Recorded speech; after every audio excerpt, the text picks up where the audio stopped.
வணக்கம் ஜெகன். அமெரிக்கா மற்றும் ஈரானுக்கு இடையேயான யுத்தம் அடுத்தடுத்த அபாயகரமான கட்டத்தை நோக்கி போயிட்டு இருக்கு. இப்போ முதல்ல அமெரிக்கா தனது 4வது மிகப்பெரிய தாக்குதலை நடத்தியிருக்காங்க ஈரான் மேல. இப்போ என்னத்தை தாக்கியிருக்காங்க அப்படின்றத குறிப்பா பார்க்கணும். அமெரிக்காவுடைய சென்ட்ரல் கமாண்ட் அப்படின்றது கிட்டத்தட்ட 5 மணி நேரம் multiple waves of strike, air strike, drone strike மற்றும் மிசைல் ஸ்ட்ரைக் மூணுத்தையுமே பண்ணியிருக்காங்க. இதில் குறிப்பிட்டு ஈரானுடைய கோஸ்டல் ஏரியா, அதாவது ஸ்ட்ரெயிட் ஆஃப் ஹார்மூஸை ஓவர்லுக் பண்ணக்கூடிய கோஸ்டல் ஏரியாவில் குறி வச்சு தாக்கியிருக்கிறாங்க அப்படின்றத பார்க்குறோம். அதே மாதிரி ஈரானுடைய மிசைல் மற்றும் ட்ரோன் லான்ச்சிங்கோட சைட்டு, நேவல் மற்றும் கோஸ்டல் டிஃபென்ஸ் சிஸ்டம்ஸு, அவங்களுடைய ரேடார்ஸு மற்றும் இந்த சிறு போட்ஸ், ஏன்னா இதை பயன்படுத்தி தான் ஈரான் பெரிய சி ட்ரோன்ஸை பயன்படுத்தி தான் தாக்குதல் நடத்துகிறாங்க. அதற்குண்டான டார்கெட்ஸையும் ரொம்ப குறிப்பாக தாக்கியிருக்காங்க. இதில் புஷேர் ரொம்ப முக்கியமான நகரம். அவங்க அணு ஆயுதத்தை தயாரிக்கக்கூடிய ஒரு மிக முக்கியமான இடம் இது. சார்பஹார், ஜஸ்க், கொனார்க், அபு மூசா தீவுகள் மற்றும் பந்தார் அப்பாஸ் அவங்களுடைய ஒரு மிக முக்கியமான போர்ட். இது எல்லா இடத்துலையுமே தாக்கியிருக்காங்க. ஈரான் மீது மீண்டும் அந்த பிளாக்கேடை கொண்டு வந்திருக்காங்க. அதாவது ஈரானுக்குள்ள எந்த கப்பலும் போகவும் முடியாது, வெளியிலும் வர முடியாது அப்படின்னு சொல்லிட்டு. அடுத்தது பார்த்தீங்கன்னா ஈரானுடைய ரிட்டாலியேஷன், குறிப்பாக குவைத்தில் இருக்கக்கூடிய மினா அப்துல்லா இவங்களுடைய ஒரு மிக முக்கியமான லாஜிஸ்டிக்ஸ் பேஸு, இதை குறி வச்சு தாக்கியிருக்காங்க. பஹ்ரைனில் இருக்கக்கூடிய ஜுஃபேர், குவைத்தில் இருக்கக்கூடிய அலி அல் சலேம், இது எல்லாமே பார்த்தீங்கன்னா இன்னொரு முறை தாக்கப்பட்டிருக்கு. அமெரிக்காவுடைய பேட்ரியாட் மிசைல் சிஸ்டமோடைய இன்வென்ட்ரி, அதை சேமித்து வச்சிருக்கக்கூட கிடங்க தாக்கியிருக்கிறாங்க, அங்கே இருக்கக்கூடிய ரேடார்ஸை தாக்கியிருக்காங்கன்ற செய்திகள் கிட்டத்தட்ட உறுதியாக வரதை நம்ம பார்க்குறோம். அதே மாதிரி பார்த்தீங்க அப்படின்னா ஜோர்டனில் இருக்கக்கூடிய யூஎஸ் மிலிட்ரி அசட்ஸையும் குறி வச்சு தாக்கி அழிச்சிருக்கோம்னு சொல்லி ஈரானுடைய தஸ்னீம் நியூஸ் வெளியில் சொல்கிறாங்க. அதே மாதிரி ட்ரோன் போட்ஸை பயன்படுத்தி முதல் முறையாக ஈரான் ஒரு பதில் தாக்குதல் நடத்தியிருக்காங்க அமெரிக்காவுடைய கப்பல்கள் மேலே அப்படின்றதும். அதே மாதிரி இந்த போர் நிறுத்தம் உடஞ்சு மீண்டும் இந்த தாக்குதலில் இது வரைக்கும் 7 கமர்ஷியல் ஷிப்ஸை தாக்கியிருக்காங்க. இதில் ஒரு தாக்குதலில் இந்தியாவை பீகார் மாநிலத்தை சேர்ந்த ஒருத்தர் கொல்லப்பட்டிருக்காரு, ஒரு ஃபர்ஸ்ட் ஆஃபீஸர். அதுக்கு இந்தியா கடும் கண்டனம் தெரிவிச்சிருக்கிறத பார்க்குறோம். ஓகே, இப்போ இந்த வார் 2 நாடு மட்டுமா? கண்டிப்பாக கிடையாது. பஹ்ரைன் மிசைல் ட்ரோன் அலர்ட் தொடர்ந்து கொடுத்துக்கிட்டே இருக்காங்க. ஜுஃபேரில் இருக்கக்கூடிய யூஎஸோடைய 5th ஃப்ளீட் ஹெட் குவார்ட்டரை குறி வச்சு தாக்கிட்டு இருக்காங்க. குவைத் அலி அல் சலம் ஏர்பேஸ் மற்றும் அவங்களுடைய of sure oil platforms target பண்ணுறாங்க. ஸோ ஆயில் இன்ஃப்ரா மேலே தாக்குதல் நடத்தும் போது அந்த தாக்கம் அப்படின்றது நம்ம மேலேயும் நேரடியாக வரும். யுஏஇ 2 டேங்கர்களை குரூயிஸ்ல மிசைல்ஸ் வச்சு ஹிட் பண்ணியிருக்கிறாங்க. துபாய் ஆர் அபுதாபி இந்த முறை தாக்கல. மேபி ஏதோ ஒரு அண்டர்ஸ்டாண்டிங் யுஏஇக்கும் ஈரானுக்கும் ஒரு பேக்டோர் நெகோசியேஷன்ஸ் இருக்கிறத நம்ம தெளிவாக பார்க்க முடியுது. ஜோர்டன் அமெரிக்காவுடைய சைட்ஸை குறி வச்சு தாக்கிட்டு இருக்காங்க. கத்தரில் அல் ரக்கேத் அப்படின்னு சொல்லி ஒரு டேங்கரை தாக்குனாங்க. பட் கத்தர்லையுமே பெரிய அளவுக்கு தாக்குதலை நடத்தலை. ஸோ தோஹா ஏர்போர்ட் ஓரளவுக்கு சேஃபாக தான் இருக்குன்னு நம்ம சொல்லலாம். ஏன்னா கத்தர் இதில் நெகோஷியேட் பண்ணக்கூடிய ஒரு நாடு. ஏற்கனவே ஒமானை தாக்கின பிறகு ஒமான் இந்த நெகோசியேஷனில் பங்கேற்க மாட்டேன் அப்படின்னு சொன்னாங்க. ஸோ நாளைக்கு இந்த போரை முடிவுக்கு கொண்டு வரதுக்கு மிக முக்கியமான ஒரு மீடியேட்டராக கத்தார் இருக்கிறதுனால கத்தாரையும் இப்போ கை வைக்காமல் இருக்கிறாங்க அப்படின்றத பார்க்குறோம். இப்போ இன்னொரு போர் ஓப்பன் ஆயிருக்கு. நான் ஏற்கனவே சொன்ன மாதிரி எமேன் வர்சஸ் சவுதி. எமேனில் 2 பேரல் ஃபோர்ஸ் இருக்கு. ஒன்று எல்லா நாடுகளாலும் அங்கீகரிக்கப்பட்ட ஸ்டேட் ஆக்டர், அவங்களுடைய அரசாங்கம். இன்னொன்று ஈரானுடைய ப்ராக்சியா செயல்பட்டு இருக்கக்கூடிய கணிசமான அளவுக்கு டெரிட்டரி, அதுவும் பார்த்தீங்க அப்படின்னா செங்கடல் பகுதியை ஓவர்லுக் பண்ணக்கூடிய அந்த இடத்த கண்ட்ரோலில் வச்சுட்டு இருக்கக்கூடிய ஹவுத்திகளுக்கும் இப்போ சவுதிக்கும் நேரடி வார் ஆரம்பிச்சிருக்கு. ஹவுத்தீஸ் இப்போ அபா ஏர்போர்ட், அதாவது தெற்கு சவுதியில் இருக்கக்கூடிய அபா ஏர்போர்ட் மேலே ஒரு தாக்குதலை நடத்தியிருக்கிறாங்க. அதே மாதிரி பார்த்தீங்கன்னா ட்ரோன் ஸ்ட்ரைக்கும் இவங்களுடைய ஸ்டேட் நிறுவனம் இருக்குது, சவுதியோட ஸ்டேட் நிறுவனம் இருக்குது அராம்கோ, அதோட நிலைகள் மேலே தாக்குதல் நடத்துறத பார்க்க முடியுது. ஏன்னா இந்த ட்ரிகர் எங்கன்னு பார்த்தீங்கன்னா சனா இன்டர்நேஷ்னல் ஏர்போர்ட். இந்த ஏர்போர்ட்டை தான் ஈரான் பயன்படுத்திக்கிட்டு இருந்தாங்க. அந்த ஏர்போர்ட்டோடைய ரன்வேவை குறி வச்சு சவுதியோடைய விமானப்படை தாக்குதல் நடத்தினதை பார்க்குறோம். அதே மாதிரி பார்த்தீங்க அப்படின்னா சவுதியோடைய ஏர் ஸ்பேஸ்க்குள்ளே யாரும் வரக்கூடாது. இது நம்ம ட்ராவல் பண்ணக்கூடியவங்களுக்குலாம் கூட கொஞ்சம் கவனிக்க வேண்டிய ஒரு விஷயம் அப்படின்னு சொல்லி சவுதியோடைய ஏர் ஸ்பேஸை ஷட் டவுன் பண்ணணும் அப்படின்னு சொல்லி இவங்க ஒரு எச்சரிக்கையை விடுத்திருக்காங்க. அதே மாதிரி பாபல் மண்டப், இது இன்னொரு குறுகிய பாதை, இது வழியாகவும் நிறையான கப்பல்கள் வரும். இந்த பாதையிலையும் எந்த கப்பலையும் நாங்கள் விட மாட்டோன்ற அளவுக்கு அவங்க சொல்லியிருக்காங்க. பட் அவங்களுக்கு ஈரானுடைய இராணுவத்துக்களுக்கான ஸ்ட்ரென்த் இருக்கா அப்படின்னு பார்த்தீங்கன்னா இல்லை.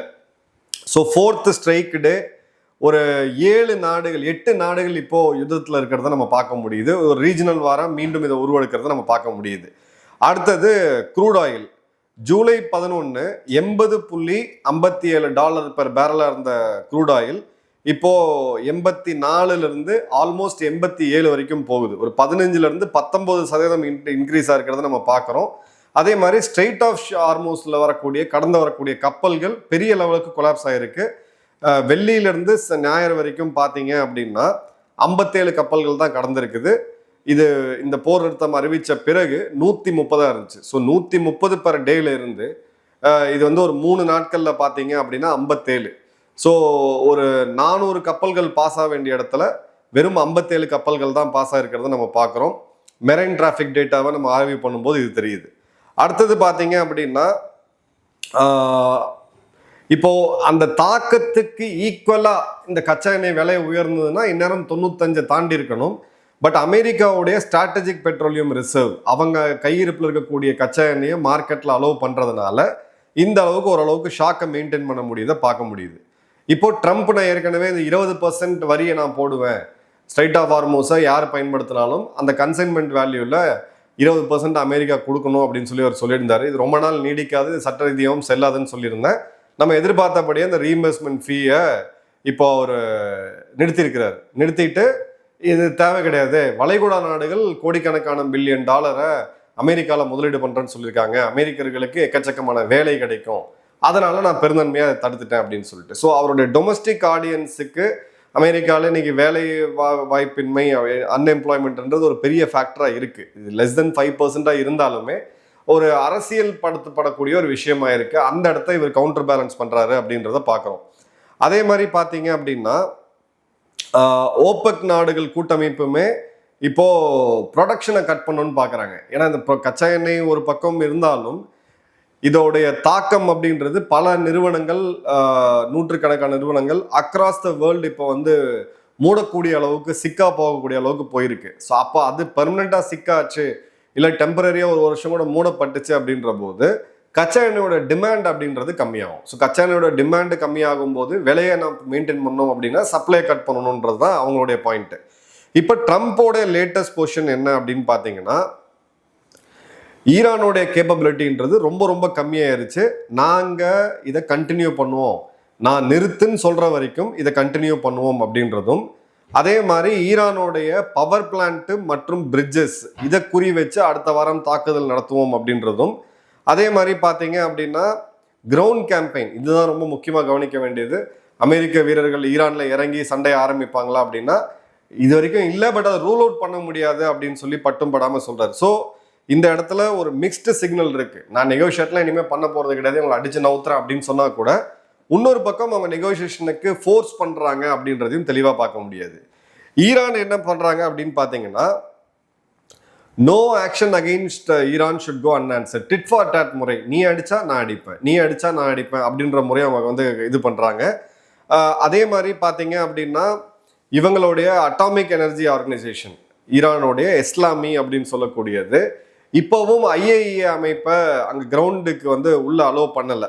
பட் ஈரானுக்கு IRGCயோடைய ஒரு மிக முக்கியமான இராணுவ தளபதி கொல்லப்பட்டிருக்கார் அப்படின்ற செய்தி இப்போ ரொம்ப பரவலாக வருது. ஏன்னா இந்த மாதிரி ஒரு மூர்க்கத்தனமான தாக்குதலை கிளஸ்டர் பாம்ஸை பஹ்ரைன் மேலே பார்க்குறோம். இந்த வீடியோஸ்லாம் நம்ம லைவாக வாட்ஸ்அப் மற்றும் டெலிகிராமில் சேனலில் நம்ம ஷேர் பண்ணிகிட்டு இருக்கோம். கண்டிப்பாக அந்த அப்டேட்ஸை பாருங்கள். உங்களுக்கு லைவாக ஃபில்டர்டாக அதே மாதிரி உண்மையான செய்திகளில் 99% உறுதிப்படுத்தப்பட்ட பிறகுதான் அந்த வீடியோஸ்லாம் வருது. ஸோ அந்த இடத்துல பார்க்கும்போது கிளஸ்டர் அம்யூனிஷன் வரைக்கும் இவங்க பயன்படுத்துகிறாங்க அப்படின்னா 2 விஷயம் உள்ள நடந்திருக்கு. IRGCயோடைய மிகப்பெரிய ஒரு படை தளபதி கொல்லப்பட்டிருக்கார், அதோட கோவத்துக்கு பதிலடியாக இவங்க கொடுக்குறாங்க. இன்னொன்று ஒரு பங்கர் பஸ்டிங் பாம்பை யூஸ் பண்ணி 200 அடி உள்ள பெனிட்ரேட் பண்ணி இவங்களுடைய நியூக்ளியர் ஃபெசிலிட்டியை தாக்கியிருக்காங்க அப்படின்ற செய்திகளும் இப்போ ரொம்ப உறுதியாக வரதை நம்ம பார்க்குறோம்.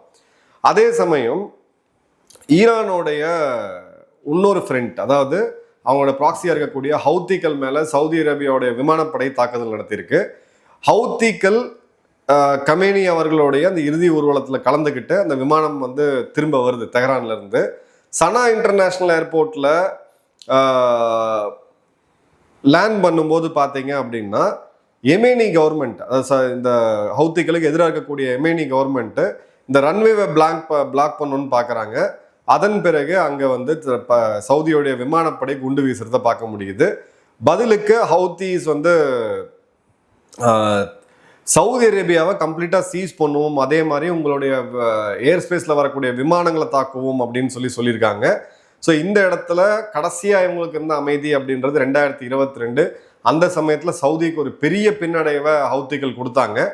அதன் பிறகு இப்போ அவங்க கையில் இருக்கக்கூடியது 2 ட்ரம்ப் கார்டு. ஒன்று, சவுதியோடைய எக்கனாமியை கிரிப்பிள் பண்ணுறது, குறிப்பாக அராம்கோவுடைய அந்த ஆயில் ரிஃபைனரிஸ் மேலே கை வைக்கிறது. 2வது பாபல் மண்டப். இப்போ ஸ்ட்ரெயிட் ஆஃப் ஹார்மோஸும் பிரச்சனை, பாபல் மண்டபமும் பிரச்சனையில் போச்சு அப்படின்னா எல்லா கப்பல்களும் கேப் ஆஃப் குட் ஹோப் ஆப்பிரிக்காவை சுற்றி தான் வர முடியும். ஸோ இன்னைக்கு கிடைக்கக்கூடிய பொருள் அப்படின்றது 1 மாதம் கழித்து கிடைக்கும். உலகத்தோட நிலைமை என்ன ஆகும்னு நினச்சி பார்த்தாலே ஆக்சுவலாக பயமாக இருக்குது. பட் ஹவுத்திகள் அமெரிக்காட்டையும் பேசிகிட்டு இருக்காங்க. ஸோ இதை வந்து ஓரளவுக்கு கண்ட்ரோல் ஆகும் அப்படின்றத நம்ம எதிர்பார்க்கலாம். இதில் ரொம்ப முக்கியமான ஒரு விஷயம் என்ன அப்படின்னு பார்த்தீங்கன்னா, செப்டம்பர் 2025 சவுதி அரேபியாவும் பாகிஸ்தானும் இஸ்லாமிய சகோதரர்கள் அப்படின்னு சொல்லிட்டு SMDA strategic mutual defence agreement அப்படின்றது ஒன்று போட்டாங்க. அதன்படி இந்நேரம் பாகிஸ்தான் எமேனில் இறங்கி ஹவுத்திகளுக்கு எதிராக சண்டை போட்டிருக்கணும். பாகிஸ்தானுடைய ஏவுகணைகள் ஹவுத்திகளை நோக்கி தாக்கி இருக்கணும். இப்போ வரைக்கும் வாழை சுருட்டிக்கிட்டு எங்கே இருக்குன்னு சொல்லி இடம் தெரியாமல் இருக்காங்க. சவுதியோடைய வெளியுறவுத்துறை அமைச்சர் அசீம் முனீரை கூப்பிட்டு நேரடி எச்சரிக்கையை கொடுத்துருக்கிறதா செய்திகள் வருது. ஒன்று, அந்த அக்ரிமெண்ட்டை மதித்து நீ வந்து எனக்காக வந்து நீ சண்டை போடு, ஹவுத்திகளை நேரடியாக நீ ஃப்ரண்ட்டில் வந்து ஃபேஸ் பண்ணு. இல்லையா நீ வாங்கிட்டு இப்போ கடனை வந்து அப்புறமா தரேன்னு சொல்லி சுற்றிக்கிட்டு இருக்கக்கூடிய அந்த $7 பில்லியன் உடனடியாக கொடுத்தாகணும் அப்படின்ற நெருக்கடியை கொடுக்க ஆரம்பிச்சிட்டாங்க. ஸோ ஸ்ட்ராட்டஜிக் மியூச்சுவல் டிஃபென்ஸ் அக்ரிமெண்ட்டுன்னு போட்டுட்டு இரு நாடுகளில் எந்த நாட்டை தாக்கினாலும் அது இரு நாடுகளை தாக்குனதா சமம் அப்படின்னு சொல்லி பயங்கரமான ஃபயர்லாம் விட்டுட்டு இருக்கும்போது இப்போ சவுதி வந்து தாக்கிட்டு இருக்காங்க. சவுதி தாக்குறது ஈரான் கிடையாது, எமேனில் இருக்கக்கூடிய ஹவுத்திகள். ஸோ ஹவுத்திகள் ஒரு ஷியா இஸ்லாமிய அமைப்பு அப்படின்றது நம்ம எல்லாருக்குமே தெரியும். ஸோ இந்த நேரத்தில் இங்கே இவங்களுடைய உற்ற நண்பன் அப்படின்னு சொல்லிட்டு இருக்கக்கூடிய பாகிஸ்தான் யார் சவுதியை தாக்கணும், சவுதி மேலே நடத்தப்பட்ட தாக்குதலுக்கு கடுமையான கண்டனம் தெரிவிக்கிறோம், சவுதி மேலே தாக்குதல் நடத்திய ஹவுத்திகளுக்கு கண்டனம் தெரிவிக்கிறோம்னு சொல்றது கூட தைரியம் இல்லை. இதுதான் இவங்களுடைய உண்மையான அந்த செக்யூரிட்டி அக்ரிமெண்ட். எல்லாமே இவங்களுடைய முன்னாள் இராணுவ வீரர்களை ஒரு மெர்சனரி மாதிரி அனுப்பிச்சு அங்கே ஏதாவது ஒரு $1000-2000 பெர் மந்த் அளவுக்கான ஊதியத்தை வாங்கிக்கிட்டு அடியாள் வேலைக்கு வேணால் இவங்க போவாங்களே ஒழிய, இந்த அக்ரிமெண்ட் வந்து போடப்பட்ட 1 வருஷத்துக்குள்ளேயே கம்ப்ளீட்டாக ஃபெயிலியர் ஆகிறத பார்க்க முடியுது.